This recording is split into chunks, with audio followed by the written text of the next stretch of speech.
नमस्कार, वक्त बड़ी बहस का है। मैं हूं राजेश कुमार, मैं आपके साथ खुशबू खान। और आज हम बात करेंगे बिहार विधानसभा चुनाव की। दरअसल बिहार में चुनावी महासंग्राम का आगाज हो गया है और इस बार 3 चरण में चुनाव होगा और 10 नवंबर को नतीजे आएंगे। एक बार फिर मुकाबला नीतीश कुमार की अगुवाई में एनडीए वर्सेस तेजस्वी की अगुवाई में महागठबंधन के बीच होगा।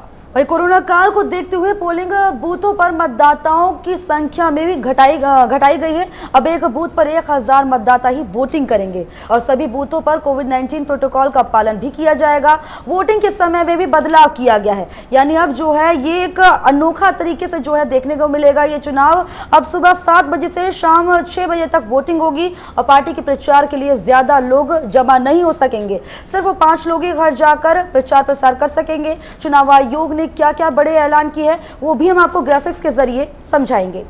तो ग्राफिक्स के जरिए पूरी बात बताएंगे कि कैसे जो है बिहार का चुनाव होने वाला है। और इस बार ये चुनाव काफी खास है क्योंकि कोरोना काल में चुनाव हो रहा है। तो ग्राफिक्स के जरिए आपको बता रहे हैं कि 3 चरणों में जिस तरह से विधानसभा चुनाव होने वाला है। 10 नवंबर को मतगणना होगी, नतीजे सामने आ जाएंगे और पता चल जाएगा कि बिहार का बॉस कौन है। बिल्कुल, तो बिहार में 3 चरणों में विधानसभा चुनाव होना है। पहले चरण का चुनाव 28 अक्टूबर को होगा, जिसमें 16 जिलों की 71 सीटें शामिल हैं। दूसरे चरण का मतदान 3 नवंबर को होगा, जिसमें 17 जिलों की 94 सीटें शामिल हैं। और तीसरे चरण का और आखिरी चरण का जो मतदान है वो 7 नवंबर को होगा, जिसमें 15 जिलों की 78 सीटें शामिल हैं। इन पे वोटिंग होगी और नतीजा जो है वो 10 नवंबर को आएगा। यानी 10 नवंबर को तस्वीर साफ हो जाएगी, जनता किसके साथ गई और किसके खिलाफ गई। सुबह 7 बजे से शाम 6 बजे तक वोटिंग होगी और एक बूथ पर 1000 मतदाता ही मतदान कर पाएंगे। 23 lakh glove, 7 lakh hand sanitisers का इंतजाम होगा। यानी कोरोना काल में बड़ी चुनौतियां भी हैं और पूरी सावधानी के साथ चुनाव आयोग ने भी कहा है कि यह मतदान होगा, चुनाव होगा। तो चुनाव आयोग की प्रेस कॉन्फ्रेंस हुई। मुख्य चुनाव आयुक्त सुनील अरोड़ा ने ये तमाम जानकारियां दी हैं। बताया कि चुनाव कोरोना काल में कैसे होगा, क्या समीकरण रहेगा। 70 से ज्यादा देशों में जो है चुनाव टाल दिया गया राजेश, क्योंकि कोरोना काल चल रहा है। लेकिन ये लोकतंत्र का पर्व है एक तरह से, तो हमारे देश में इस लोकतंत्र के पर्व को मनाया जाएगा, प्रोटोकॉल्स के साथ मनाया जाएगा, ये भी चुनाव आयुक्त ने कहा है। और हर बूथ पर 1000 वोटर ही होंगे, ऑनलाइन नामांकन होगा। खुशबू के कहा यह भी जा रहा था कि बिहार चुनाव को भी आगे बढ़ाया जाना चाहिए। अभी कई तरह की चुनौतियां, परेशानियां हैं और हमने कई दूसरे राज्यों के जो उपचुनाव होने थे उसको देखा कि उसे फिलहाल रोका गया। प्राथमिकता जो है वो बिहार को दी गई है और तारीखों का ऐलान हो चुका है। चर्चा करेंगे आज और हमारे साथ कुछ मेहमान जुड़े हैं। धनोज कुमार हैं, वरिष्ठ पत्रकार हमारे साथ। फैजल अली हैं, आरजेडी नेता, और मृत्युंजय झा है, प्रवक्ता भारतीय जनता पार्टी के। इसके अलावा अमोल भारती हैं, नेता जेडीयू के हैं। अमोल जी, सबसे पहले मैं आप ही के पास आऊंगा। इस बार चुनाव में आप क्या देखते हैं, क्या उम्मीद इस चुनाव से?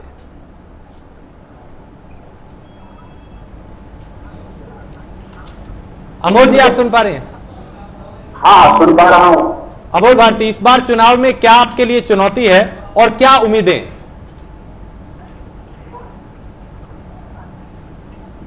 मुझे तो किसी बात की समझ ही नहीं आती है। आप किस मामले में चुनौती कर रहे हैं? हेलो जी, मैं सुन पा रहा हूं। चुनौती आप किस चीज को लेकर के कर रहे हैं, यह बात हमें समझ में नहीं आ रही है। और जहां तक बात रही चुनाव की, तो हमारी सरकार ने काम की है और काम करने वालों के लिए चुनौती नहीं होती। और हमारी सरकार जो की है वह दिख रहा है और कुछ लोग सिर्फ बोल रहे हैं और हमारी सरकार कर रही है। और हमारी सरकार की है, आज 15 साल में जो हमारी सरकार की है, इससे पूर्व में जो 15 साल में जो काम हुई थी, बाप बेटे की सरकार, पति पत्नी की जो सरकार थी, उसमें क्या काम थी और आज क्या काम है, यह सरजमीन पर दिख रहा है। नहीं, आपको ये उम्मीद है कि आपने जो काम किया है जनता उस पर मोहर लगाएगी? आप ये कह रहे हैं कि मौजूदा 5 साल में जो काम किया है उस पर जनता मोहर लगाएगी? सर, अगर आप काम करते हैं तो निश्चित रूप से आपको फल मिलता है। ये तो एक कहावत है, कृष्ण जी कहते थे कि काम की चिंता मत करो, बस फल तो मिलेगा। तो लोग काम करते हैं, अब उसके लिए फल सोचने की बात है। ठीक है, ठीक है फैजल अली, काम किया उसको फल मिलेगा ही। हाँ फैजल हमारी अली, सरकार ने काम किया, अमोल जी कह रहे हैं कि हमने मजबूती काम से किया है और किया। जनता उस पर मोहर लगाएगी, लेकिन इस बार का चुनाव में चूंकि आप कई मुद्दों को लेकर लगातार सरकार को घेरते रहे हैं और 2015 के मुकाबले इस बार का चुनाव काफी अलग भी दिखाई दे रहा है, क्या मुद्दे होंगे जिन पे चुनाव लड़ा जाएगा, जिन पे चुनाव जीतने की कोशिश की जाएगी? देखिए, राष्ट्रीय जनता दल के लिए हमेशा से जो मुद्दे होते हैं वो जन सरोकार के मुद्दे होते हैं। पिछले 2-3 महीने से, जब से कोरोना और उसके बाद बाढ़ की त्रासदी शुरू हुई है, तब से जनता दल यूनाइटेड और भारतीय जनता पार्टी की जो नाकारा लीडरशिप है और जिसने पिछले 15 साल में कोई काम नहीं किया है, जो जमीन पर दिख रहा है, जिस तरह की स्थिति बनी हुई है, वो आप सबने देखा है कि खुद केंद्र सरकार जो भारतीय जनता पार्टी की सरकार है, उसकी एक 3 सदस्यीय टीम बिहार जाती है और आकर के रिपोर्ट देती है कि कोरोना की जो व्यवस्था है, जो चिकित्सा व्यवस्था है बिहार में, वो बिल्कुल, उन्होंने अंग्रेजी का शब्द यूज किया कि डिस्गस्टिंग है। तो इस तरह की स्थिति खुद भारतीय जनता पार्टी की केंद्र सरकार की जो टीम है उसने की है और जो स्थिति है वो जमीन पे दिख रही है। उसके बाद अगर हम बात करें तो लाखों लाख जो प्रवासी मजदूर भारतीय बिहारी वापस लौट रहे हैं, उनकी जो दुर्दशा हुई है वो भी पूरी जग ने देखा है, पूरी दुनिया ने देखा है, हम सबने, आप सबने देखा है। और उनके जो पुनर्वास की बात की जा रही थी, बड़े बड़े दावे किए जा रहे थे केंद्र सरकार से भी और उसके बाद बिहार सरकार से भी, वो धरातल पे नहीं उतर पाए और लोग त्राही त्राही कर रहे हैं। और फिर उसके बाद जो डीन के साथ साथ करेला की जो बात कहते हैं, वो हुआ ये कि बाढ़ आई और पूरा जो नॉर्थ बिहार का इलाका है, हाँ। मैं जहां से संसदीय चुनाव लड़ता हूं, शिवहर का इलाका हो या मोतिहारी का, चंपारण का या दरभंगा का, मधुबनी का, वो पूरी तरह से जलमग्न हो गया और कहीं भी सरकार नाम की कोई चीज नहीं दिखी। और कहीं कहीं इनके लोग गए भी, कभी कोई विधायक, कभी कोई सांसद अगर गए भी तो पब्लिक ने इनको दौड़ा दौड़ा करके पकड़ा और बंधक बनाया। ये लेकिन फैजल भाई, लेकिन मान्यता की बिहार में, ठीक है, ये तो आप कह रहे हैं, लेकिन अभी अनमोल जी को भी आपने सुना, उन्होंने कहा कि हम काम करते हैं, काम किया और उसी काम पे जनता मोहर लगाएगी, हमने काम किया है, वो ये कह रहे हैं। विनोद, आप देखिए, मैंने आपको 2-3 चीजें गिनाई, हाँ। कि खुद केंद्र सरकार की एक टीम ने इनको नाकारा बताया है, जवाब दे जदयू के प्रवक्ता। दूसरी बात ये कि जनता ने खुद देखा है कि किस तरह से जो लाखों प्रवासी भारतीय बिहारी लौटे हैं, उनकी क्या दुर्दशा हुई है, क्या आपने नहीं देखा है? पूरी दुनिया ने देखा है। उसके बाद जो बहुत सीधी सी स्थिति है कि जो बिहार में जो पुनर्वास की बात की गई थी वो बिल्कुल नहीं हो पाई और बाद में गया कि अब ये जो बिहारी लौट के आएंगे ये पूरे विरोध के साथ वोट करेंगे तो इनको वापस भेजो, वो भी कार्यक्रम इनका फेल हो गया। फिर बाढ़ की विभीषिका हुई और बाढ़ में भी जो इनका कार्यकलाप है 15 साल का, जिसमें 56 घोटाले हुए हैं, 32,000 करोड़ के घोटाले हुए हैं, उसका जो आईना है वो ये है कि हमारे पश्चिम चंपारण में पुल इनॉग्रेट होने से पहले उसकी लिंक रोड ढह जाती है। अभी पिछले सप्ताह किशनगंज में पिछले सप्ताह एक पुल और बह गया, तो लगातार 2 महीने में 3-3, 4-4 पुल बह गए। तो किस काम की बात आप कर रहे हैं, किस काम की दुहाई ये दे रहे हैं? धनुष कुमार जी, वरिष्ठ पत्रकार हमारे साथ जुड़े हैं, क्योंकि आप वहाँ की जमीनी हकीकत को अच्छे से समझते हैं, आप वहीं से आते हैं, तो क्या देख रहे हैं इस बार ये चुनावी समीकरण क्या कहता है? बहुत बहुत धन्यवाद खुशबू। 2 लाइन याद आता है, क्योंकि आज ही चुनाव आयोग ने घोषणा किया, तो मैं सोचता हूँ वहीं से शुरुआत करूँ अपनी बात को। हर दल की इज्जत दांव में है, हर दिल की इज्जत दांव में है, बिहार का वोटर गांव में है। हर दल की इज्जत दांव में है, बिहार का वोटर गांव में है। देखना है कौन कितना रिझा पाता है, देखना है कौन कितना रिझा पाता है, कौन जनता के विश्वास पर उतरकर सरकार बना पाता है। बात कर रहे हैं हम लोग बिहार की धरती पे, देखना पड़ेगा। अभी जो हम सुन रहे थे सभी को, क्योंकि बीजेपी वाले भी बोलने के लिए बाकी है, 2015 में महागठबंधन के साथ रह के नीतीश जी चुनाव लड़े, तो उस टाइम लालू यादव बिल्कुल शुद्ध थे। 2015 में लालू यादव जी हरिद्वार के गंगा से नहा के गए थे और नीतीश जी उनके साथ हो लिए थे, बड़े भाई छोटे भाई गलवैया होके बीजेपी को मात दिया। उस टाइम में बीजेपी के साथ लोजपा वगैरह थे। इस बार उल्टा समीकरण, इस बार राजेश जी ऐसा है खुशबू जी कि इस बार महागठबंधन के बहुत सारे लोग भाग रहे हैं, अभी एक तैयारी कर रहे हैं, क्योंकि युद्ध में एक चीज देखा जाता है, जब सेनापति के सहायक भागने लगते हैं तो सेनापति का भी विश्वास डोलने लगता है। अभी सेनापति है आरजेडी के तेजस्वी, जिनको उनके गठबंधन के नेता मुख्यमंत्री स्वीकार नहीं कर रहे। अगर मुख्यमंत्री स्वीकार करते तो जीतन राम मांझी नहीं जाते। और अभी जो है उपेंद्र कुशवाहा वो भी बात कर रहे हैं महागठबंधन छोड़ने की।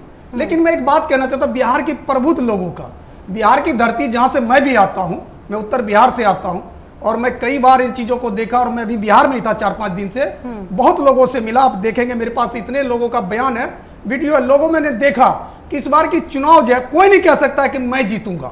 ना नीतीश जी कह सकते हैं, ना तेजस्वी जी कह सकते हैं। हाँ। इस बार वोटर जो है चुप्पी साध ली। उसके पीछे 2-3 रीजन है। हाँ। जो माइग्रेंट जो लेबर थे बिहार से बाहर जो जाकर बिहार के लिए काम करते थे, बिहार में वोट देने के लिए लोग ट्रेन पकड़ के जाते थे।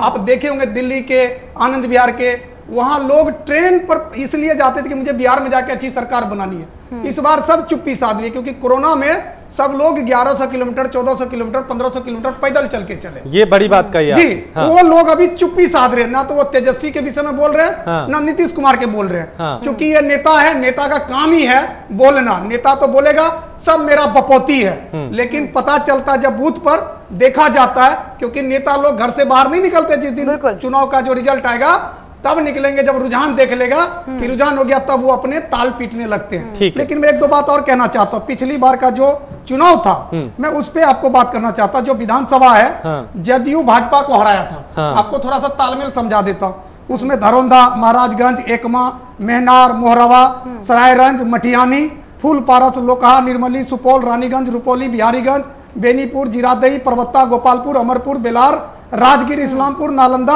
अरीगांव, राजपुर, दिनारा, नवीनगर। अब देखिए, ये जदयू बीजेपी को हराया था, अब जदयू बीजेपी के साथ है। तो ये टोटल सीट आप समझ लीजिए कि ये 52 सीट थी। सरकार बनती है 122 पे। अब आज ये मैं दूसरी तरफ आपको लेके चलता हूं। ये जो जहां से जदयू ने भाजपा को हराया था, ठीक है, और ये मैंने आपको बोला जहां जदयू ने भाजपा को हराया था। अब सवाल है कि भाजपा भी देखिए उसका जो था, मैं आपको बता दूं, धरौंदा, महाराजगंज जो है ये सब, अब इसमें जीत के अंतर जो थे 10,000 से नीचे का था। अब सवाल है वहां जो कैंडिडेट लड़े वो कैंडिडेट कतई नहीं समझौता करेगा। बीजेपी जदयू का समझौता हो गया है, लेकिन उन कैंडिडेट का समझौता हाँ। बीजेपी और जदयू से नहीं हो पाया। ठीक है। तो इसलिए मैं दावे के साथ कह सकता हूं, हाँ। जो मैं बिहार की धरती को जानता हूं, ठीक है। क्योंकि वहां प्रबुद्ध लोग हैं। ठीक है, मैं लेकिन दोबारा एक आता दो लाइन बता देता हूं। हाँ। दूसरी बात आरजेडी के लिए क्या है, हाँ। आरजेडी के लिए खतरे की घंटी ये है हाँ। कि पढ़े लिखे लोग हाँ। कतई नहीं चाहेगा हाँ। तेजस्वी यादव वहां का मुख्यमंत्री बने। ठीक है। क्योंकि एक पढ़े लिखे लोग हाँ। 9th पास को कतई अपना मुख्यमंत्री नहीं बनाएगा। इसलिए देखने वाली बात अरे है आप क्यों कि नहीं महागठबंधन भी आप ही एक ताल बड़े ठोक, आदमी फैसल अली हैं। साहब सुन लीजिए, आप ही एक बड़े महागठबंधन आदमी भी हैं। आप ताल अपनी ठोक ताल के से अपने नहीं कह समझ- सकता। जो आप उपेंद्र कुशवाहा जी की आप- बात कर रहे थे, फैजल वो कुछ ये कह रहे हैं। खुद कह रहे हैं एक कि अपने सेकंड। आप जाहिल आदमी हैं। एक सेकंड फैजल, आप टिप्पणी कीजिए, आप कुछ कहना चाह रहे हैं। मैं उसके बाद मृत्युंजय झा के पास मतलब जाऊंगा। एक पत्रकार की बात कर रहे हैं। कहाँ के पत्रकार हैं ये? कौन से पत्रकार हैं ये? अपनी अज्ञानता का परिचय दे रहे हैं। नहीं, अभी तो अरे सर, आप अपना ज्ञान अपने पास रखिए। धनोज कुमार से पहली बार डिबेट में थे, लाखों डिबेट करता हूँ, लाखों लेख लिखता हूँ। चुप आपके रहिए, कई बैठ नेता का जाइए, इंटरव्यू बैठ लिया, जाइए। किसी में दम नहीं है कहने का बैठिए। कि अरे चुप रहो। नीतीश के अगेंस्ट या हम इतने पार्टी के इतने लोग जीत रहे हैं। आप बोल दीजिए आप मुझे, अज्ञानी हैं। प्राइम के आप चैनल पर अज्ञानी बोलिए हैं। कितने आप सीट अज्ञानी जीत कर हैं। सरकार बना रहे हैं आप अज्ञानी मुझे हैं। बताइए आप कौन कौन सा अज्ञानी विधानसभा हैं। जीत रहे आप जाहिल हैं। हैं। अरे आप मेरे पत्रकारिता को छोड़िए, आप अपनी क्रेडिबिलिटी को बताइए कि आप कितना सीट जीत रहे अरे हैं। भाई, आप कौन सा विधानसभा जीत रहे हैं फैसल मुझे जी, बताइए। कुशवाहा जी की बात हो रही है, वो खुद कह रहे हैं क्या- कि तेजस्वी को हम नेता मानते हैं लेकिन मुख्यमंत्री नहीं देखना चाहते। इसके लिए हम गठबंधन कर लेंगे, महागठबंधन एक बार फिर से कर लेंगे जदयू के साथ। मुझे बोलने दीजिए। इन सज्जन को शांत करवाइए, जो महाज्ञानी आदमी आ गए इनको शांत करवाइए। हम लोग चुनाव लड़ते हैं और विश्लेषण भी करते हैं, इसलिए इनको कहिए थोड़ा शांत रहे। हाँ, उत्तेजना से कोई चीज नहीं होती है मनोज, इस बात को समझिए। देखिए, एक बात बता रहा हूं कि आप मुझे बता दीजिए ना, तेजस्वी और तेज प्रताप कौन विधानसभा से जीत रहे हैं, मुझे बता दीजिए। आप आज आप छोड़िए मेरी दोनों पत्रकारिता अपनी जगह से जीत को, रहे हैं। आपका नेता तेजस्वी यादव कौन से विधानसभा से लड़ेंगे अभी आप बता दीजिए। मेरी पत्रकारिता को छोड़ दीजिए। आप गंगा जी, पटना के गंगा जी में मेरे पत्रकारिता को भसा दीजिए। आप बताइए तेजस्वी तेज प्रताप किस विधानसभा से जीत रहे हैं और कितने वोटों से जीत रहे हैं। आप मेरी पत्रकारिता पर उंगली उठाए, काश अपने पार्टी पे उंगली उठा लेते। आप पढ़े लिखे लोगों को बेवकूफ नहीं बना सकते। धनुष भाई अरे चुप रहो यार, पत्रकारिता आपकी भाषा पे थोड़ा, अरे लाइए, गुंडा कर दी, थोड़ा भाषा को चेंज लाइए, भाषा में थोड़ा लाइए विनम्रता। आप नेता हैं, जमींदार नहीं है वहां के, आप कोई वहां के महाराज नहीं है फैसल साहब, थोड़ा जुबान में लहजा लाइए। मनोज जी, अरे लहजा लाइए, आप मनोज कुमार मेरा नाम है, लहजा लाइए, सहरसा का रहने वाला हूं मैं, आप लहजा लाइए। चुप रहिए, अरे आप चुप रहिए, लहजा लाइए। तुम जाहिर होता आपकी भाषा ऐसे चुनेगा आपको जनता, आपको जनता ऐसे चुनेगा, ये भाषा आपका नेता वाला भाषा, शर्म आनी चाहिए आपको। आप जनता का सेवक का भाषा ऐसा है। अंतर्राष्ट्रीय स्तर पर पत्रकारिता की है, 2 टके के पत्रकार घूमते हैं। अरे शर्म आनी चाहिए, पत्रकार को समय क्या बोलते हैं, शर्म आनी चाहिए। एक सेकंड व्यक्तिगत टिकट शर्म आनी चाहिए। एक सेकंड आप धनुष भाई आप टेलीविजन पे हैं, प्लीज पत्रकार गली गली में व्यक्तिगत ना हो, शर्म आइए। आप दोनों को मैं रोकूंगा, आप दोनों को रोकूंगा, मृत्युंजय झा आप दोनों को रोकूंगा, मैं दोबारा आऊंगा, व्यक्तिगत ना हो, मेरी गुजारिश है, आप सब सम्माननीय हमारे लिए, व्यक्तिगत टीका टिप्पणी ना कीजिए, ठीक है, बोलिए आप, लेकिन तहजीब के साथ और पूरे गली गली में पत्रकार घूमते, शर्म आनी चाहिए। नहीं एक सेकंड धनुष भाई, ठीक है, आप अपनी बात रखिए फैजल भाई, लेकिन पूरे तहजीब के साथ और अपने तर्क के साथ बात रखिए। मनोज, आपसे सीनियर पत्रकार हूं मैं, आपको ज्ञान नहीं है। फैजल भाई अब ठीक है, हो गया, आप व्यक्तिगत ना हो, आप अपनी बात रखें। मैंने अंतर्राष्ट्रीय स्तर पर पत्रकारिता की है। फैजल भाई बता दीजिए कौन सा विधानसभा आपको, मैं तो ये लेके बैठा हूं जनाब, अगर मेरी बात को काटना है शब्दों से काटिए। अज्ञानता का परिचय मत दो। अरे अज्ञानता आप अज्ञानता का दे रहे हैं, आपको आरजेडी वाले कैसे बिठा दिया, यही प्रवक्ता होता है। आप लोग को डुबा रहे डूबी नाव को और डुबा रहे हैं। हो रहे हैं मुद्दे से भटक गए सर, आप मुद्दे से भटक गए दोनों लोग, आप, मैं माफी चाहूंगा, दोनों को रोकूंगा, दोबारा आऊंगा फैजल भाई, आपकी बात मैं पूरी लूंगा, या आप टिप्पणी कीजिए तो फिर व्यक्तिगत ना कीजिए। नहीं आप उन पर टिप्पणी नहीं करेंगे, आप बात रखिए अपनी। नहीं मैं अपनी बात कहूंगा। हाँ इनको कहिए मनोज जी, आपसे विनती है कि थोड़ा सा संयम रखिए और बोलने दीजिए। हाँ बोलिए आप, टर्न आएगा तो बोलिएगा। हाँ देखिए, जहां तक सवाल है मुद्दों का, हम लोग जन सरोकार की पार्टी हैं, हम लोग जन सरोकार के मुद्दे पे चुनाव लड़ेंगे, ठीक है। 15 साल का जो कुशासन है डबल इंजन की सरकार का, उसके ऊपर चुनाव लड़ेंगे। मनोज जी ने एक बात बढ़िया कही कि जब पिछला चुनाव था तो लालू जी के साथ आकर के खड़े हो गए, आज आप उनको कहिएगा, उनके ऊपर दोषारोपण किए, जनता ये सब जानती है, जनता के साथ जो विश्वासघात हुआ है उसका भी जवाब जनता मांगेगी, ठीक है। दूसरी बात मैंने पहले भी कहा कि जिस तरह का कुशासन है कि एक के बाद एक पुल ढह रहे हैं, रोड सड़कें बह रही हैं, लोगों का पुनर्वास नहीं हुआ, ये जो कह रहे हैं कि लोग खामोश हैं, ये खामोशी आने वाले तूफान की आगाही है। ये जो 40 लाख वर्कर लौट के आए हैं ना, जो पूरे बिहार के 243 सीट पे हैं, ये आने वाले तूफान का अंदाजा आपको नहीं है, ठीक है। आप ये कह रहे हैं कि वो उनके अंदर एक गुस्सा भरा हुआ है और वो बटन दबा के निकालेंगे, ठीक है, वो देखेंगे 10 तारीख को जब तस्वीर साफ होगी वो पता चल जाएगा वो किसके साथ गए, किसके खिलाफ गए। लेकिन मृत्युंजय झा आप ये बताएं, क्या कोई मुद्दा, ठीक है सर, मैं दोबारा लौटता हूं। झा साहब आप ये बताएं कि आपको लगता है कि 5 साल ये सरकार चली है, इसने जो काम किया उसके आधार पे जनता वोट करेगी? क्योंकि हमने देखा कई ऐसी बदहाल तस्वीरें बिहार से सामने आई जो शर्मिंदा करती थी, जिसमें बाढ़ से बेहाल बिहार नजर आया, जिसमें कोरोना से आप लोग जूझते हुए नजर आए, जिसमें जो प्रवासी थे वो पैदल सड़कों पर भटकते हुए नजर आए, उनकी किसी को परवाह नहीं थी। आज कह रहे हैं कि वो हमारे साथ है। देखिए, बिहार के अंदर जिस प्रकार की परिस्थिति है, मैं लगातार इस विषय को देखता हूँ। 2005 के अंदर बिहार में सरकार बनी, हम लोगों ने बेहतर काम किया, जनता ने विश्वास दिया। 2010 में हम 215 सीट लेकर के 2/3 बहुमत से सरकार बनाने का काम किया और लगातार बिहार का जो चेहरा है वो बेहतर करने का काम हुआ। बिहार विकास की रफ्तार के साथ आगे बढ़ा और आज जो परिस्थिति जब हम चर्चा करते हैं 2010 का अगर हम आकलन करें तो जेडीयू और बीजेपी का जो अलायंस है उस समय भी एक बेहतर परिणाम लेकर आया और आज फिर हम अलायंस के साथ 2020 में लड़ने जा रहे हैं। एक बेहतर परिणाम आने की उम्मीद हम लोगों की है। अब हम चर्चा करते हैं बिहार के अंदर एक नीतीश कुमार जी, माननीय नीतीश कुमार जी और माननीय नरेंद्र भाई मोदी जी ने जिस प्रकार से काम किया है, चाहे केंद्र सरकार और बिहार सरकार के दोनों ने मिलकर जो प्रयास किया है। आपने प्रवासी की चर्चा की, यह पहली बार बिहार के अंदर एक बड़ी संख्या में लगभग 3 दर्जन ट्रेन आकर बिहार में लगी और कई जब प्रदेशों से लोग आकर बिहार में आए, उनके आने की व्यवस्था की गई। जहां जहां से लोग आ रहे थे उनके लिए हर एक ब्लॉक नहीं सर यहाँ पे रोकूंगा मैं आपको, सर मैं रोकूंगा आपको, इसलिए मैं जवाब दूंगा। पहले मेरी बात पूरी ठीक है कीजिए, क्योंकि आप गलत चीज का जिक्र कर रहे हैं इसलिए मैं रोक रहा था, लेकिन आप बोलिए, मैं फिर रोकूंगा आपको। बोलिए, आप बोलिए। फिर आप बोलिएगा, मैं उसका जवाब दूंगा। हाँ। और बिहार में हर एक ब्लॉक पर इस प्रकार की व्यवस्था बनाई गई और बड़े पैमाने पर लोग कैसे वहां क्वारंटाइन सेंटर में रुके और वहां से जाए, इस प्रकार की व्यवस्था की गई। बिहार के किसानों को प्रत्येक खातों में पैसे देने का काम, 2-2 हजार रुपया देने का काम अलग से व्यवस्था बनाई गई। बिहार के अंदर बड़ी संख्या में जो प्रवासी दूसरे प्रदेशों में रहते थे, नौकरी करते थे, उनको एक स्पेशल 1000 रुपये का स्पेशल उनको खाते में भेजने का काम बिहार की सरकार ने किया बड़े पैमाने पर। उतना ही नहीं, बिहार में महिलाओं के लिए हर एक महिलाओं के खातों में 500 रुपये देने का काम 3 महीनों से लगातार किया। बिहार में बड़े पैमाने पर ये क्या कहते हैं, छठ तक हर एक के 5 किलो चावल, 5 किलो गेहूं और दाल देने की व्यवस्था बनाई। आज बिहार में क्वारंटाइन सेंटर के अलावा जो व्यवस्थाएं स्वास्थ्य की दृष्टि से बनाई गई, यह पहला राज्य बिहार है जहां बड़े पैमाने पर लोग स्वस्थ होकर वापस घर की ओर गए।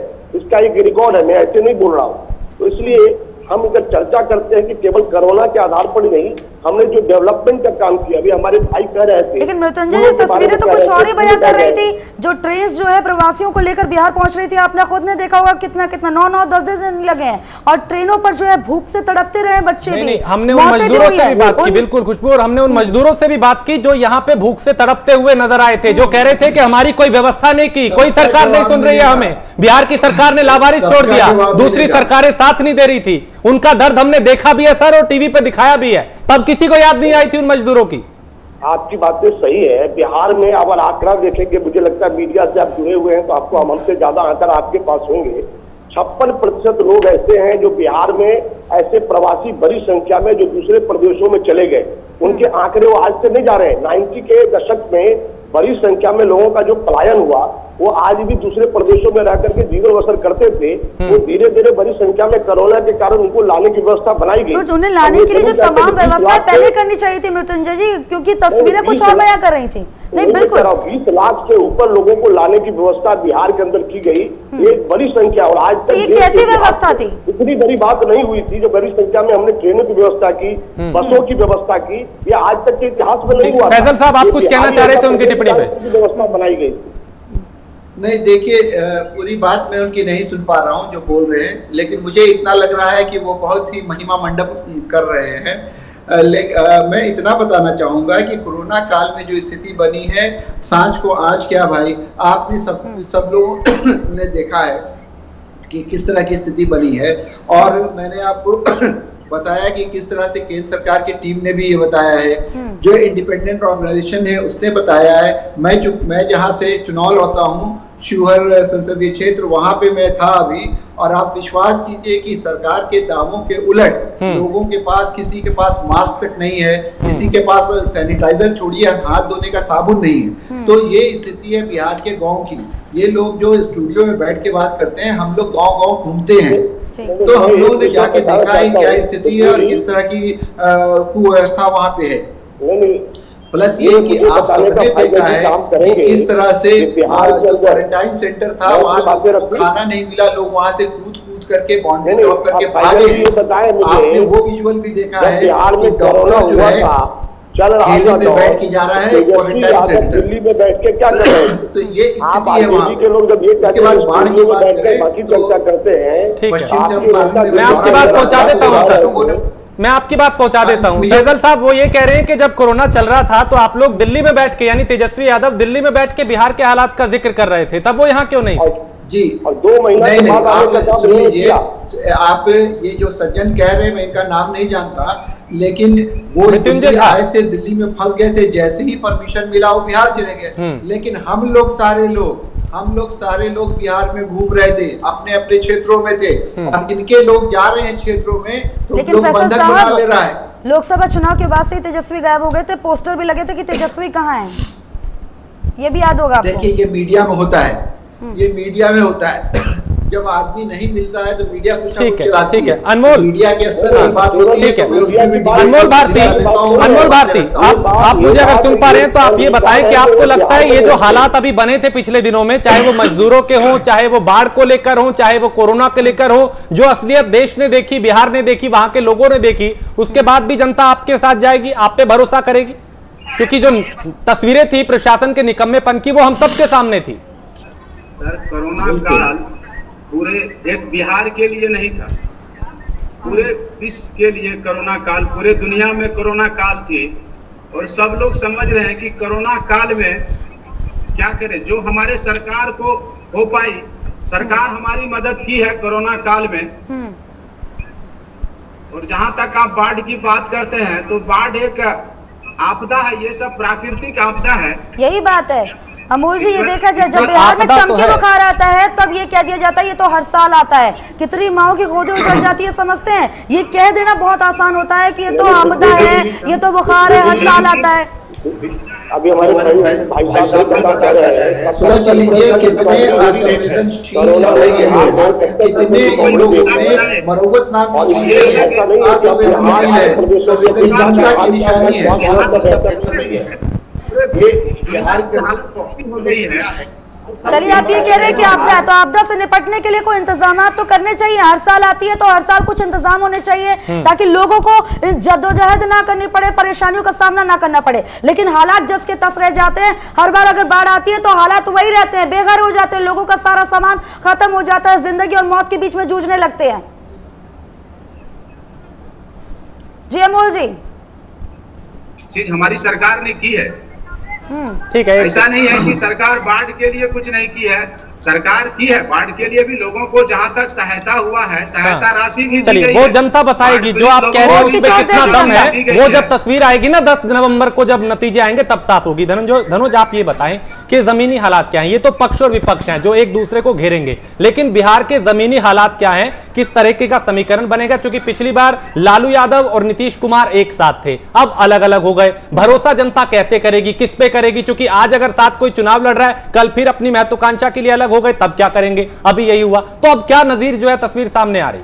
देखिए राजेश जी, मैं सहरसा से आता हूँ। बाढ़ पुनर्वास का आज भी यहाँ कुछ भी बोल रहे टीवी पे बैठ के सारे दल के नेता, अगर वो उसको बात को आप उठाएंगे, बाढ़ पुनर्वास का आज तक कुछ भी नहीं हो पाया। हाँ। बिहार सरकार केंद्र सरकार पर इल्जाम लगाते हैं, केंद्र सरकार बिहार सरकार को कहते कि हमने पैसे दे दिए, लेकिन जो बाढ़ पुनर्वास का वहाँ का जो स्थिति है वो यथावत है। कई साल हो गए इस सरकार को चलाए हुए और इसकी खामियाजा दोनों को मिलेगा, जदयू और आरजेडी को, क्योंकि उस टाइम सरकार में दोनों थे और बाद में अलग हुए, अपने स्वार्थ के कारण दोनों अलग हुए। आपने पूछा जमीनी हालात, जमीनी हालात तो ये है कि कोरोना का धन्यवाद करे ये लोग, नहीं तो इस बार जनता इन लोगों का क्या क्या हसर करता क्षेत्र में नेताओं का। ये तो बिहार वाले रह गई बात, जो ये कोरोना से पीड़ित लोग, जो कई लाख लोग बिहार के जो बाहर थे वो सब गए। अभी उनका कोई भी दल, मैं सारे दल की बात करता, कोई भी दल भरोसा नहीं दे रहा है कि आप जो इस स्थिति, क्योंकि अभी 1-2 साल कोरोना का जो स्थिति है सबको पता है, चाहे वो पढ़े लिखे लोग हो, चाहे जो स्कूल कॉलेज नहीं गया हो, उनको भी पता है कि अभी जब तक वैक्सीन नहीं बनेगा तब तक कोरोना से कोई ठोस उपाय नहीं हो सकता। तो जो मजदूर लोग थे, डेली जो कमा के खाते थे, जो पंजाब, दिल्ली, कलकत्ता, हर जगह, सब जगह से वापस चले गए बिहार। और वो लोग वोटर है, मैंने कहा ना कि जिस तरह छठ में जाते थे टिकट कटा के, उस तरह वो लोग सभी जाते थे। हमें भी कई बार मौका मिला आनंद विहार स्टेशन पर उन लोगों का इंटरव्यू लेने का, पूछने का कि कैसे क्या था। हम लोग चुनाव में वोट डालने जा रहे हैं, वो हर्षोल्लास इस बार बिहार में नहीं दिख रहा, क्योंकि मैं 4-5 दिन अभी लगातार कई विधानसभा से होके आया, बहुत सारे लोगों से मिला, लेकिन क्या अभी ना जदयू की तरफ खाते खुल रहे, ना अभी आरजेडी की तरफ खाते खुल रहे। लेकिन हमें और आपको प्रतीक्षा करने की जरूरत है कि जनता का रुझान क्या है, क्योंकि जनता की मजबूरी होती है। सरकार जनता जो है वोट की चोट दे देती है, सरकार तो बनेगी, लेकिन कोई दल दावा नहीं कर सकता कि हम इतना सीट जीत कर सरकार बना रहे, इतने सीटों को जीत कर बहुमत बना रहे। अगर किसी से भी आप पूछेंगे तो किसी को मादा नहीं है कि क्या विधानसभा में जीत रहे। फैसल अली जी, महागठबंधन जो इस बार खतरे में दिखाई दे रहा है, क्योंकि जो इधर उधर नेता जा रहे हैं, तो कैसे जो है महागठबंधन को बचाएंगे, कैसे वोट पाएंगे? नहीं, हम लोग को तो इसकी कोई चिंता नहीं है कि कोई महागठबंधन इधर उधर जा रहा है। कुछ मन मुटाव जरूर हुआ है, मांझी जी चले गए, ठीक है, वो उनका जहाँ गए हैं उनके लिए भी दिक्कत ही है। आप सबको पता है कि उनको वहाँ एडजस्ट करना मुश्किल हो रहा है। तो लेकिन सबसे बड़ा सवाल ये है कि जो सत्ताधारी जो गठबंधन है, जो नेशनल डेमोक्रेटिक अलायंस का गठबंधन है, उसमें क्या हो रहा है। पिछले 3 महीने से चिराग पासवान जी तेजस्वी जी के सुर में सुर मिला रहे हैं। आपने सबने सुना होगा, चाहे वो कोरोना की बात हो, चाहे वो बाढ़ की बात हो, चाहे वो नीतीश कुमार को निकम्मा कहने की बात हो, तो वो बिल्कुल विपक्ष के साथ खड़े दिख रहे हैं। ठीक है। आज की स्थिति ये अभी हम दूसरे की थाली देख रहे हैं, स्पष्ट नहीं किया है। हाँ, वो अभी तक वो स्पष्ट नहीं हुआ है कि वो किस पार्टी में है। हम लोगों का मामला बिल्कुल स्पष्ट है कि महागठबंधन में कांग्रेस हमारा सबसे बड़ा दूसरा घटक दल है, राष्ट्रीय जनता दल सबसे बड़ा घटक दल है। इन दोनों में किसी तरह का कोई कंफ्यूजन नहीं है। लेफ्ट पार्टीज भी हमारे साथ हैं, कहीं कोई कंफ्यूजन नहीं है। ये बात ठीक है फैजल भाई। हाँ फैजल जी, एक चीज मुझे ये क्लियर करिए कि जनता के लिए कितना मुश्किल है, क्योंकि आज जो नेता साथ मिलकर चुनाव लड़ रहे हैं, कल वो किसी भी बात पे या अपनी निजी महत्वाकांक्षा के लिए अलग हो जाते हैं। पिछली दफा भी ऐसे ही हुआ, लालू नीतीश जो पहले एक दूसरे के विरोधी थे वो एक साथ आ गए, चुनाव जीतने के बाद फिर गठबंधन टूट गया, अलग हो गए। तो भरोसा कैसे करें? देखिए ये आप सही कह रहे हैं, ये बहुत ही वैलिड बात है और बहुत गंभीर विषय है। लेकिन क्या ये बिहार में हो रहा है? आपने ज्योतिरादित्य सिंधिया को नहीं देखा? पानी पी पी के मोदी जी को गाली बक रहे थे। हाँ। क्या मैं गाली शब्द का इस्तेमाल कर रहा हूं, अपशब्द बोलते थे। हाँ, और आज गलमैया करके बैठे हैं। तो ये राष्ट्रीय फिनोमेना है, ये नेशनल फिनोमेना है, ये एक बहुत बुरी परंपरा है जो जनतंत्र में आ गई है। इसके ऊपर लगाम लगाना चाहिए। ये एंटी डिफेक्शन लॉ भी इसमें नाकामयाब रहा है। जनता के साथ एक धोखा सा नहीं लगता है? जनता के साथ एक धोखा बिल्कुल है। तो भाई मैं इसका सवाल का जवाब कैसे दे सकता हूँ? ये हर दल में है, चाहे वो भाजपा हो, चाहे वो कांग्रेस हो, चाहे वो राजद हो, चाहे वो जेडीयू हो, हर के यहाँ लोग आते हैं जाते हैं। ये एक जनतंत्र की परंपरा भी है, इसको इस तौर पे लेना चाहिए। लेकिन हाँ, कहीं ना कहीं जब नीतीश कुमार हमारे साथ खड़े होकर चुनाव लड़ते हैं और जिसके सामने से थाली खींची थी, आप लोगों को सबको याद होगा कि नीतीश कुमार ने मोदी जी के सामने से थाली खींची थी, आज उनका पोस्टर लगवा रहे हैं। तो ये बिल्कुल जनता के सामने नग्न है। ये जनता इसको देख रही है, जनता समझ रही है, तो इसका जवाब जनता देगी। हम लोगों का 30 साल से राजनीतिक चरित्र रहा है कि राष्ट्रीय जनता दल ने किसी के साथ ऐसी चीज नहीं की है। हम लोग सांप्रदायिक ताकतों से लड़ते रहे, सामाजिक सरोकार के लिए लड़ते रहे, कभी भी फासिस्ट ताकतों से हम लोगों ने हाथ नहीं मिला। ये कहने वाली ताकत सिर्फ और सिर्फ राष्ट्रीय जनता दल में है, बाकी हमाम में सब नंगे हैं। झा साहब आप ये बताएं, इस बार चुनाव में वो कौन से मुद्दे होंगे जिनको लेके आप जाएंगे, या अपने काम के आधार पे कि आपने इन 5 सालों में ये काम किया, उसके आधार पे जनता आपको वोट दे? देखिए, निश्चित रूप से पिछले बार भी विकास के मुद्दे को लेकर के हम सरकार में आए थे और इसलिए इस बार भी विकास के मुद्दे पर सरकार में आएंगे। लेकिन अभी हमारे आरजेडी के मित्र कह रहे थे तो मुझे हंसी आ रही कि सामाजिक न्याय की बात कर रहे थे, लेकिन सामाजिक न्याय की लड़ाई लड़ने वाले लालू प्रसाद यादव जी आज बेचारे जेल में करा रहे हैं, अपने पाप का प्रायश्चित कर रहे हैं और उनका बेटा जीते जी उनको मारने का काम करता है और अपने बैनर से उनका फोटो हटा देता है। जिस बिहार की जनता लालू यादव को नेता मानती है, इसके कारण से आरजेडी को जानती है, आज उनके लालू प्रसाद जी को पोस्टर से गायब कर दिया। एकदम गलत बोल रहे हैं आप। किसी का कोई कटआउट लग जाए, हमारे आज भी पार्टी के अध्यक्ष लालू प्रसाद यादव जी हैं, टिकट सिंबल पे सिग्नेचर लालू जी का होता है। लालू जी इतना बड़ा चढ़ा है जिसको आप लोग छोटा नहीं कर सकते। बिहार में नीतीश कुमार जी ने ये शराबबंदी किया था, उस समय तो लालू यादव जी के तेजस्वी यादव के घर में प्रदर्शन हो रहा था, लालू जी के प्रदर्शन हो रहा था कि ये जो शराबबंदी है इसको बंद करना चाहिए, इसको लागू करना चाहिए, शराब जो है मिलना चाहिए, बिहार के अंदर शराबबंदी नहीं होनी चाहिए, इसकी वकालत कर रहे थे, बड़े बड़े ठेकेदारों को जमा कर रहे थे। तो आज ये बड़ी बड़ी बात कर रहे हैं। तो मुझे लगता है आरजेडी के लोग कब से सफेद पोस्ट की बात कर रहे हैं, मुझे आश्चर्य लगता है। बिहार के अंदर हमने जो विकास का चेहरा दिखाया है, विकास का आईना दिखाया है, चाहे माननीय नरेंद्र भाई मोदी जी अभी 5-5 दिन आकर के एक बड़ी बड़ी योजना, बहुत अच्छा है। चलिए, चुनाव में सही लालू यादव की चिंता तो हुई, फैसल साहब डेवलपमेंट का काम हो, देखा जाए तो बड़े बड़े काम का लाइन खड़ा कर दिया माननीय मोदी जी ने, करोड़ों रुपया देने का काम बिहार को किया और बिहार को एक बड़े पैमाने पर जोड़ा। बिहार में लगातार 2-2 एम्स दिया, जहाँ से फैजल जी बात कर रहे हैं, ऐसे बिहार के अंदर सेंट्रल यूनिवर्सिटी देने की बात की है, वहाँ आज यूनिवर्सिटी चल रहा है, एम्स के अंदर चल रहा है, एयरपोर्ट चलने की बात हो रही है, एयरपोर्ट चालू हो जाएगा नवंबर के अंदर। तो लगातार इतनी बड़ी बड़ी बातें बिहार के अंदर हो रही है। बिहार के अंदर चाहे सुरक्षा का विषय हो, बिहार के अंदर बीएमपी की बड़े कंटोनमेंट की बात करने की, खड़ी करने की बात हो, सुपौल के अंदर में ऐसे बड़े पैमाने पर काम हुए। बिजली 24 घंटा मिल रहा है, कभी बिहार में लेकिन झा साहब, लालटेन लेके घूमते थे। लेकिन आज ही अगर आज का ही हम जिक्र करें झा साहब, किसी गांव में लालटेन की जरूरत नहीं ठीक है, लेकिन आज का ही हम जिक्र करें तो आज भी विपक्ष जो है वो सड़क पे है। घर में रोशनी जलाकर बच्चे पढ़ते हैं। नहीं, एक सेकंड, एक सवाल लीजिए आप। आज भी तेजस्वी यादव और विपक्ष जो है वो सड़कों पे है, ट्रैक्टर रैली निकाली जा रही है किसानों के हित में। वो कह रहे हैं कि ये सरकार किसान विरोधी है। आज भी ये बताया जा रहा है कि किसानों के लिए कुछ नहीं सोचा जा रहा। जाते हैं तो पब्लिक दौड़ाती है, पब्लिक मारती है, पब्लिक बंधक बनाती है, ये लोग तो रोड पे निकलने लायक नहीं रहे। आज वही कांग्रेस की एमएसपी की बात भाजपा ने किया तो इनको दर्द हो गया।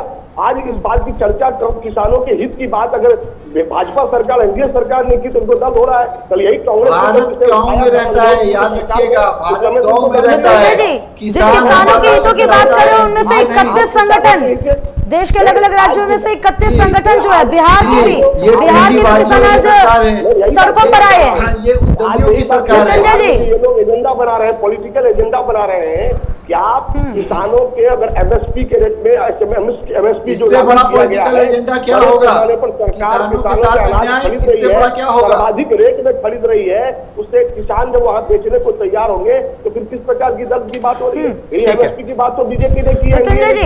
मृत्युंजय जी, जिन किसानों के लिए ये जो नया किसान बिल आया है उसी के खिलाफ जो है ये किसानों के 31 संगठन जो है, जिसमें से बिहार के भी, वो सड़कों पर उतरे हैं। देखिए, पॉलिटिकल आंदोलन करना ये इन लोगों के पास कुछ नहीं बचा है। एक कहावत है हमारे यहाँ, खिसियाल बिल्ली खंभा नोचे। इनको कुछ मिलता नहीं है, कोई एजेंडा नहीं है। मोदी जी ने लगातार 5 दिन आकर बिहार में बड़ी बड़ी योजनाओं की शुरुआत कर दी, इनके पास कोई उपाय नहीं है। तो ये उन किसानों का तो अपमान होगा जो सड़कों पर उतरे हैं, जिन्हें आप पॉलिटिकल कह रहे हैं।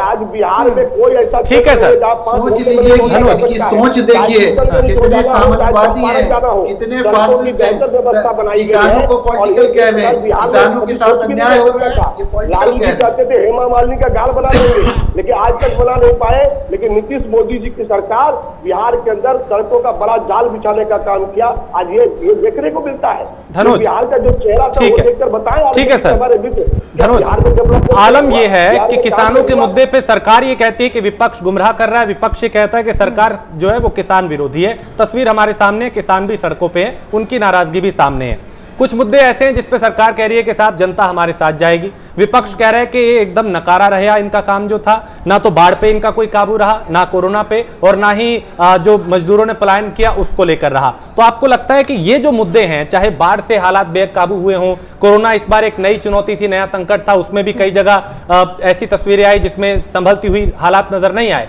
दूसरा ये कि जो पलायन था मजदूरों का, जो प्रवासी मजदूर लौटे बिहार, उनकी व्यवस्था ठीक से नहीं की गई थी।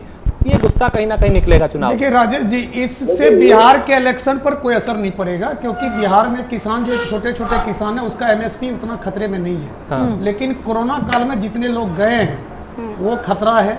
दूसरी बात, वहाँ जो टीचरों, जो अनुबंधित टीचर है, जिनको पूरा मान सम्मान नहीं मिल रहा है, जिनके वेतन, क्योंकि अभी नीतीश सरकार ने कुछ बढ़ा दिए थोड़ा बहुत, लेकिन उनका जो मान सम्मान है, जिस तरह से टीचर ने लगातार वहाँ हड़ताल किए, वो बहुत बड़ी समस्या है वहाँ पे। और इनका जो एंटी कमेंसी था जो 16% था, नीतीश जी ने उसको कवर किया, अब 8% अभी है। और ये मैं नहीं कहता, सर्वे कहता है। एंटी कमेंसी के तहत 16% था जो नीतीश जी के लिए खतरे की घंटी थी। और मैं आपको 1-2 तथ्य बता देता हूँ कि लगभग क्या है, ये जो जदयू है लगातार 15 सालों से, चाहे परिस्थिति कुछ भी रही, ये 15 सालों से कुछ सीटों पर जीतती आ रही है, जिसमें 17 सीट है।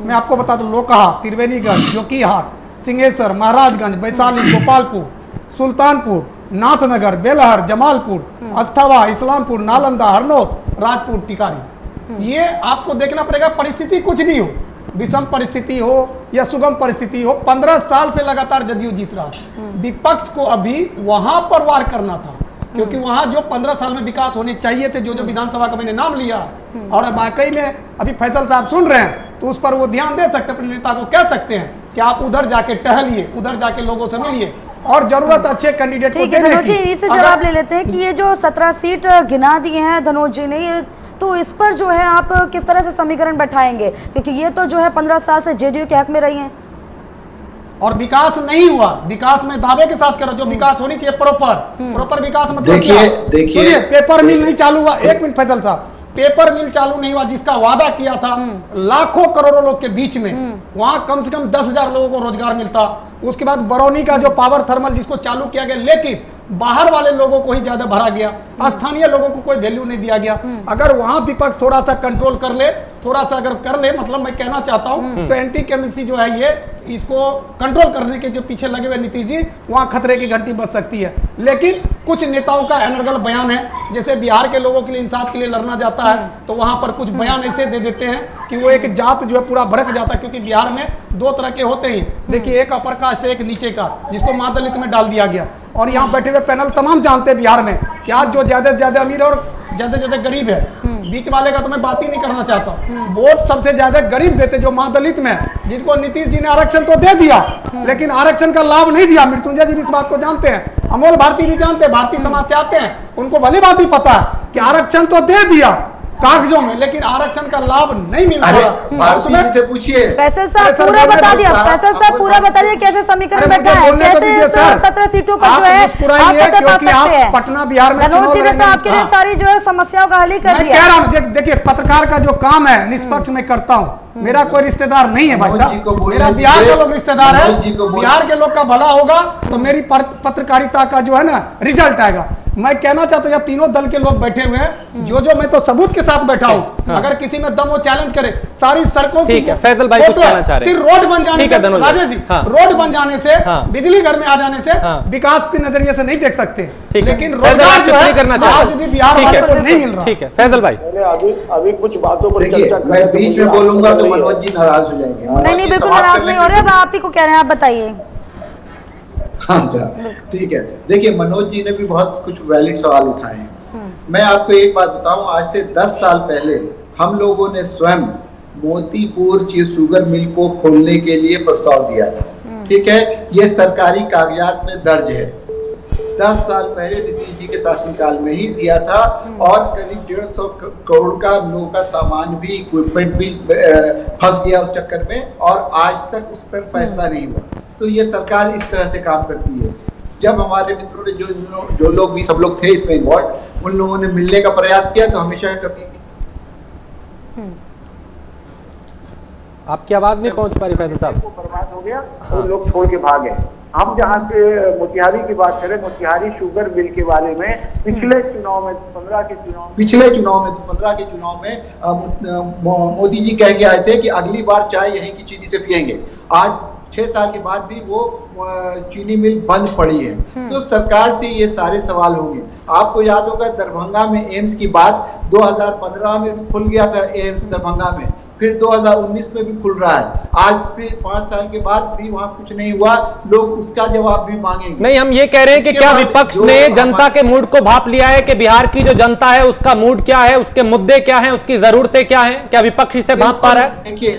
देखिए बिल्कुल भाप पा रहा है। और हम लोग पूरे 3-4 महीने से जो हम लोगों का कैंपेन है, मनोज जी भी इस बात के साक्षी हैं, उस पे हम लोग बहुत मुद्दा भटकाने की कोशिश की गई, लेकिन हम लोग मुद्दे से नहीं भटके।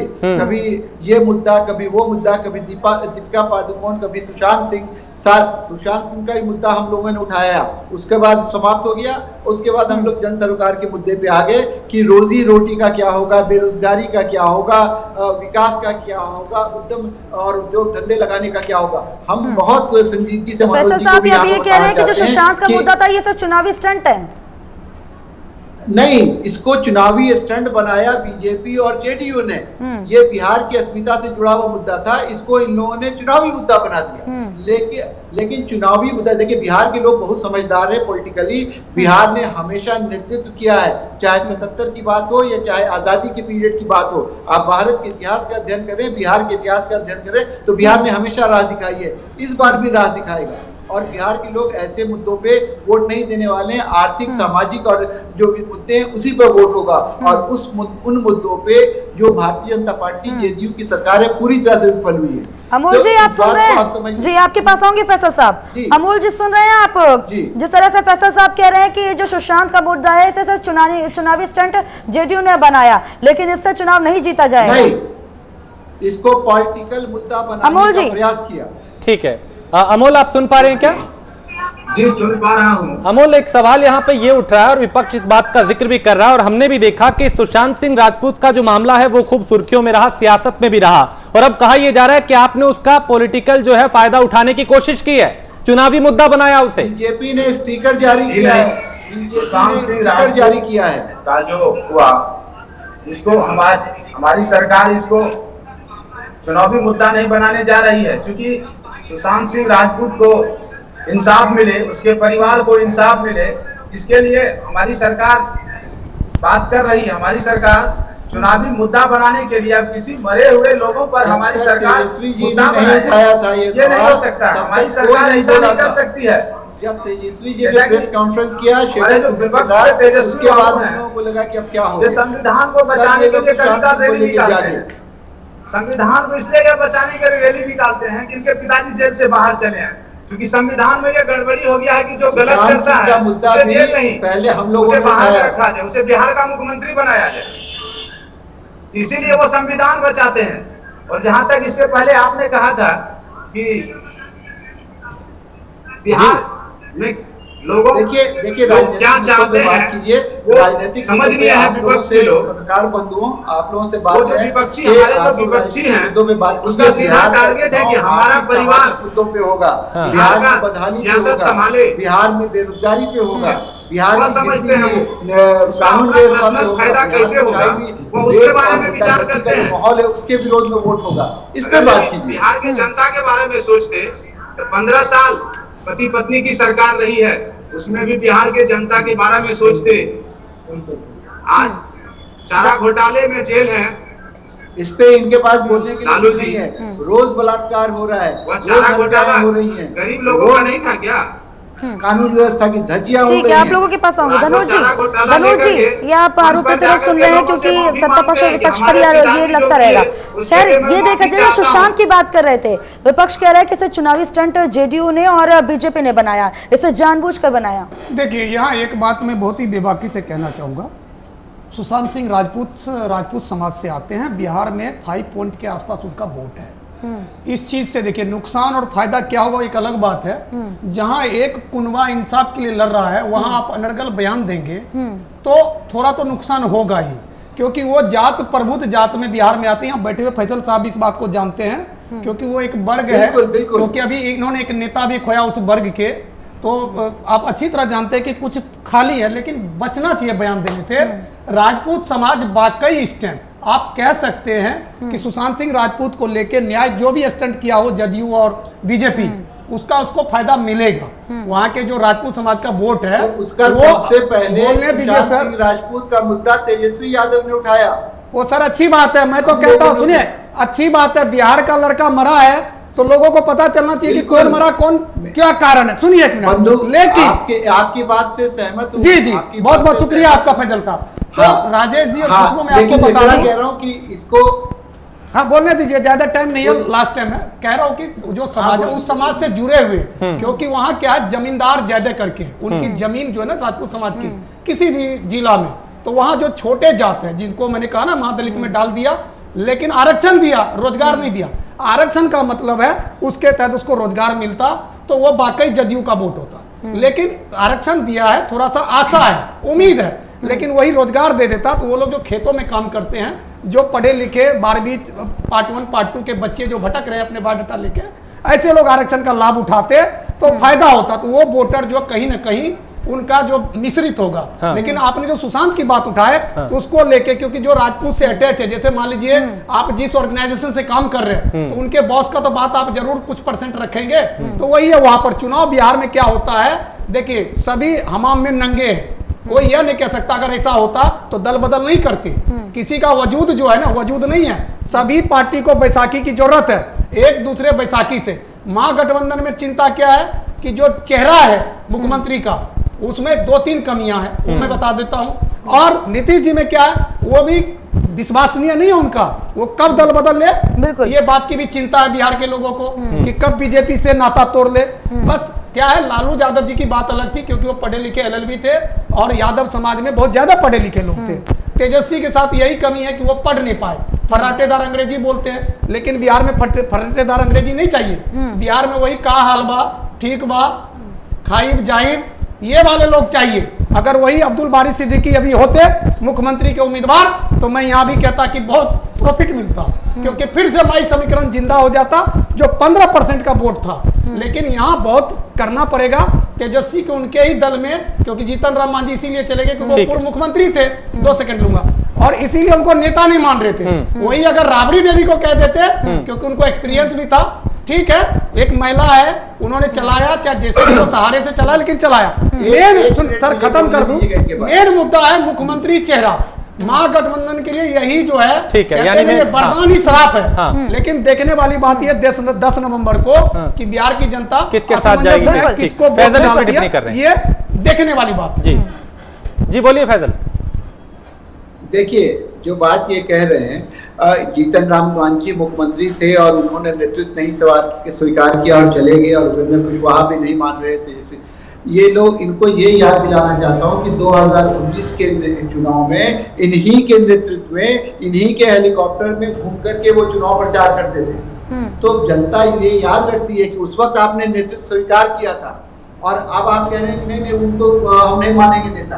तो ये भी जनता देखती है। और दूसरी बात ये है मेरे दोस्त कि ये आरजेडी का अंदरूनी मामला है कि वो किसको नेता मानती है। हम लोग सर्वसम्मति से तेजस्वी यादव जी को नेता मानते हैं। ये किसी भी दूसरे पार्टी को कहने का कोई अधिकार नहीं है। हाँ। ये उस दल का विशेषाधिकार है कि वो किसको नेता मानती है। सर्वमान नेता है, जनता के दिलों में विराजमान है। और आप देखिए कि जब तेजस्वी यादव की रैली होती है तो आप देखिए किस तरह का जनसमूह उमड़ता है। ऐसा सब यही तो दिक्कत है, यही तो दिक्कत है। तेजस्वी यादव को नेता तो मान रहे हैं, ऐसे उपेंद्र कुशवाहा भी कह रहे हैं हम नेता तो मानते हैं कि तेजस्वी यादव है, लेकिन मुख्यमंत्री का चेहरा नहीं देखते हो उन्हें। वो कहते हैं कि विरोधाभासी बात है, ये विरोधाभासी बात है। जो नेता होता है वही चुनाव में लड़ता है और वही जाकर के चुनाव जीतने के बाद मुख्यमंत्री बनता है। तो आपको हमारी पार्टी का ठीक है, मुद्दे क्या होंगे वो बुनियादी मुद्दे इस बार? मैं दूसरी बार इस बात का जिक्र कर रहा हूँ। ठीक है, आता हूँ जरूर भाई, मैं आता हूँ। फैजल भाई, आप वो मुद्दे बताएं जिसपे चुनाव लड़ा जाएगा, जिसपे सरकार को घेरा जाएगा, जिसपे आप जनता को भरोसा देंगे कि हम आपके साथ हैं। वो मुद्दे क्या होंगे इस बार के चुनाव में, क्योंकि इस बार का चुनाव पिछली बार की अपेक्षा बहुत अलग है। आप सही कह रहे हैं। हमारे मुद्दे बिहार के युवाओं को रोजगार है, बिहार में उद्योग धंधों का विकास करना है, बिहार में लॉ एंड ऑर्डर को बहाल करना है, बिहार को बाढ़ और जो नेचुरल कैलेमिटीज है उसकी विभीषिका से बचाना है।